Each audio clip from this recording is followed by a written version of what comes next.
everybody, Mirav here from Pepper Coaching, and I wanted to ask you if you ever felt like you're living in a prison, if you ever felt trapped, if you ever felt like, like people have too much control of your life.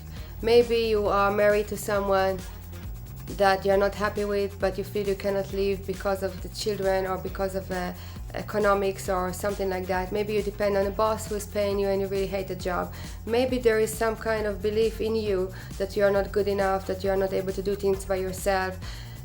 There's some kind of prison. We all go to prisons in life. Maybe you're actually in a real prison and you're watching me from there. Haha. So what I'm saying is, I know the feeling. It's really a nasty feeling. You feel trapped. You actually start walking and behaving like you are trapped. You don't feel free to really do what you want and be who you are. And sometimes that could be just a temporary situation. It can be also a permanent situation.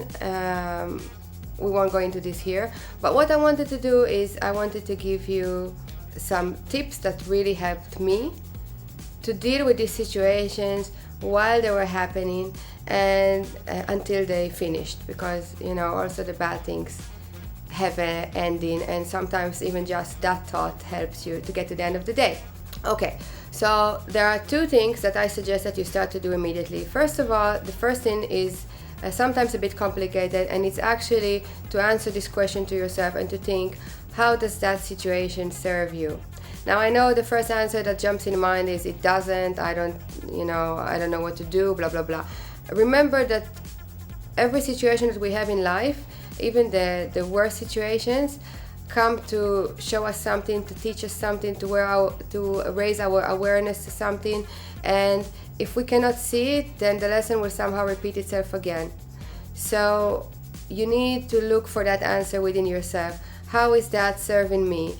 Why am I in this prison? So for example, if you are in a job that you really don't like, but you depend on it economically and your boss is a total ass, when you ask yourself this question, the answer is quite simple. Yeah, because maybe you don't believe in yourself enough to go and find another job. Maybe you are in a situation right now where you completely depend economically on that, and there are solutions to everything. But once you understand that, it is very liberating, and you actually see more solutions than you saw before. I'll give you a personal example.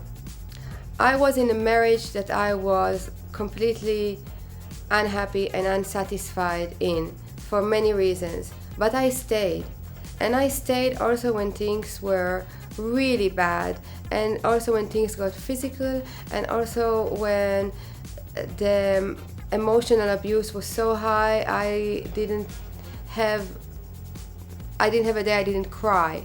So I asked myself, even at the time when I didn't have the guts to leave, when I didn't have the means to leave, why am I still in this situation?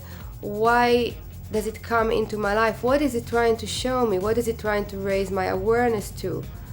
And the answer, which was very hard to find, it took me some time, was that I need to be aware of how I really feel. I need to be aware of the choices that I make in my life. I need to be aware that I have been compromising, that I haven't been living my truth, that I haven't allowed myself to be who I really am, not in the marriage, not in choosing a partner, not in many aspects of my life.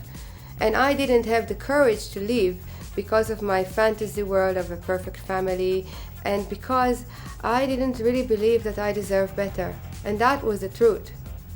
So if you're just curious, I didn't leave, he left, but I dealt with it, and I am really happy and whole now with the situation. And understanding that means that it won't happen again to me, because I understood what I was supposed to understand. I learned my lesson, so to speak. You don't make mistakes in life. There are lessons that you have to learn. So in my next relationship, I will be very much aware of how I feel, how true I am to myself, not what might look good on paper, or how good looking the person is, or how intelligent he is, or how much my parents like him, or how much my friends tell me that he's a catch, but how I really feel. if this is meant to be for me, if I'm feeling deep inside satisfied and loved and appreciated for who I am truly, if that person sees me the way that I am truly. So the number one thing is to actually ask yourself, how is that situation serving you? And it's actually a question that only you can answer. The second thing that was also challenging for me, but it's very helpful, is to start trusting yourself again. Trusting yourself, trusting your own judgment, trusting your own feelings, trusting your decisions, not looking for others to give you those answers, to give you the feelings that you want to feel, to give you the satisfaction, the pleasure, the love, the joy that you want to feel. Trust yourself, because you are enough.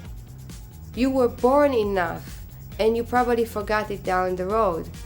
And now it's time for you, it is your responsibility to remind yourself that you are enough and to start trusting yourself again and giving yourself again permission to be who you are and to turn into that, to turn back into that, to listen to yourself. And it takes some inner work, and I don't have a 1, 2, 3 solution, but it is just that, to listen to yourself and to start trusting yourself again. So I hope that you understood me and that it helped in some way, and I'll see you around.